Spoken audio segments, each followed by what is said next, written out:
प्रणाम साथियों, मैं योगी अरुणानंद मुनि आप सभी का हार्दिक स्वागत करता हूं और आशा करता हूं कि आप सभी कुशल मंगल है।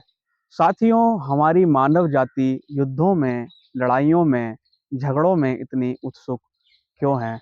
क्या आपने कभी इसका विचार किया है? क्यों मीडिया हाउसेस, क्यों चैनल वाले कहीं भी लड़ाई की बात सुनते हैं तो पूरा दिन उसको बढ़ा चढ़ा कर दिखा रहे होते हैं? आखिर क्या एजेंडा ऐसी न्यूज़ के पीछे होता है?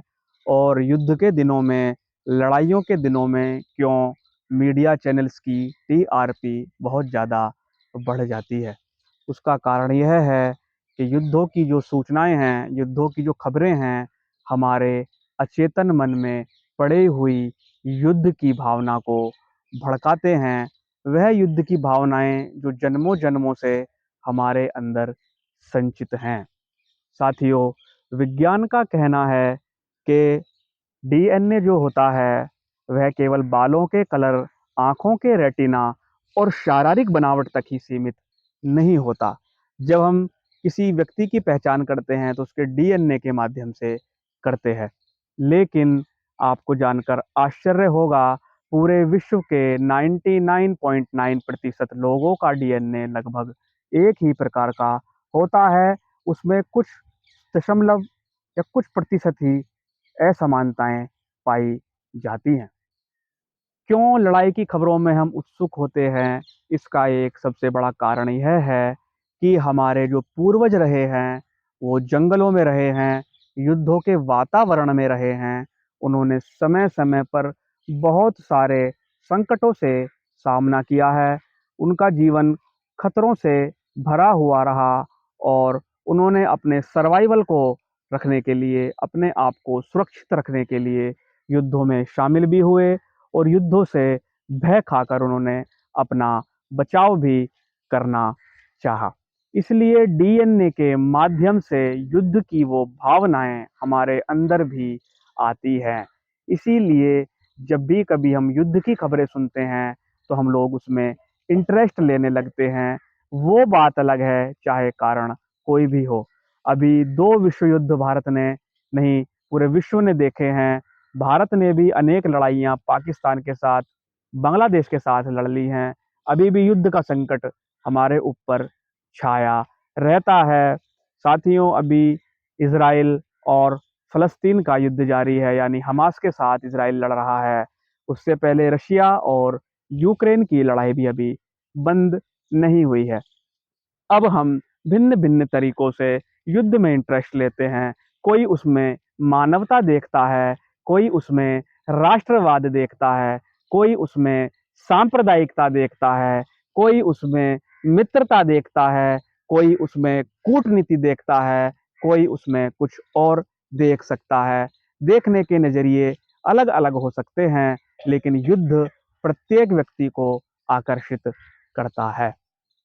साथियों, व्यक्ति व्यक्ति को मार रहा है, कारण कोई भी हो, क्योंकि उसके अंदर हिंसा की भावनाएं कूट-कूट कर भरी हुई रहती हैं।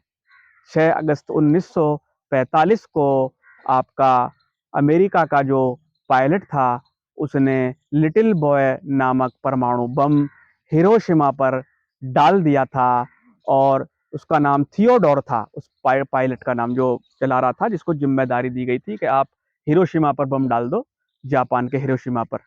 तो उसने उस बम को डालने से पहले, लिटिल बॉय बम को डालने से पहले, परमाणु बम को डालने से पहले ईश्वर को याद किया था और ईश्वर को याद करके वो परमाणु बम डाल दिया हिरोशिमा के ऊपर और क्षण मात्र में 1,30,000 से ज़्यादा लोग मृत्यु को प्राप्त हो गए।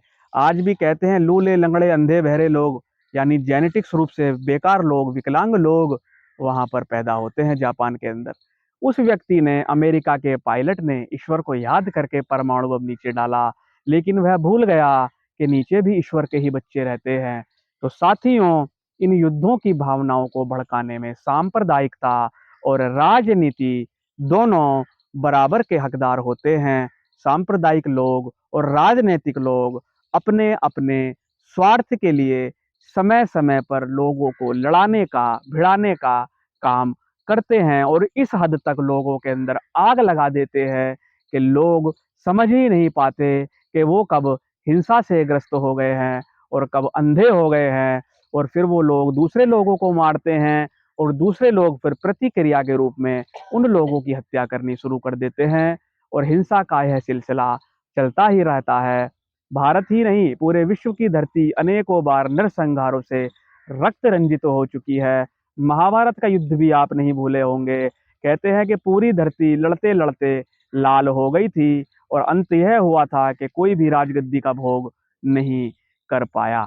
तो साथियों, ये युद्धों की उत्सुकता हमारे अंदर है। क्या हम इसे किसी प्रकार से बदल सकते हैं? क्या मानव जाति को इन युद्धों से बचाया जा सकता है? जी हाँ, मानव जाति को इन युद्धों से बचाया जा सकता है। उसका एक ही उपाय है, अध्यात्म, धर्म।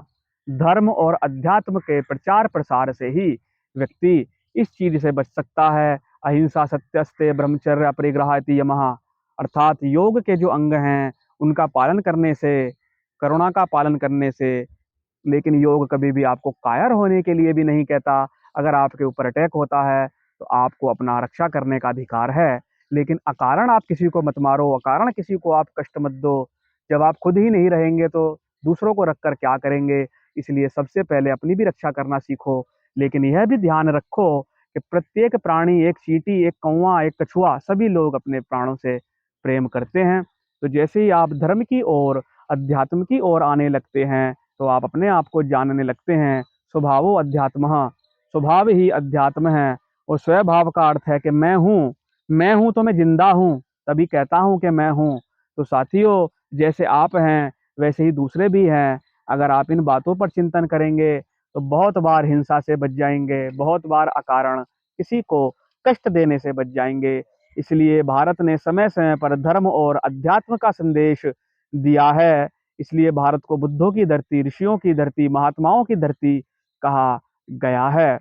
तो मेरे प्रिय साथियों, युद्ध की इन हिंसक प्रवृत्तियों को त्यागने के लिए ध्यान कीजिए, धारणा कीजिए, समाधि का अभ्यास कीजिए, सत्संग कीजिए, ताकि आप कम से कम मानव होकर इस धरती को सुशोभित कर सकें।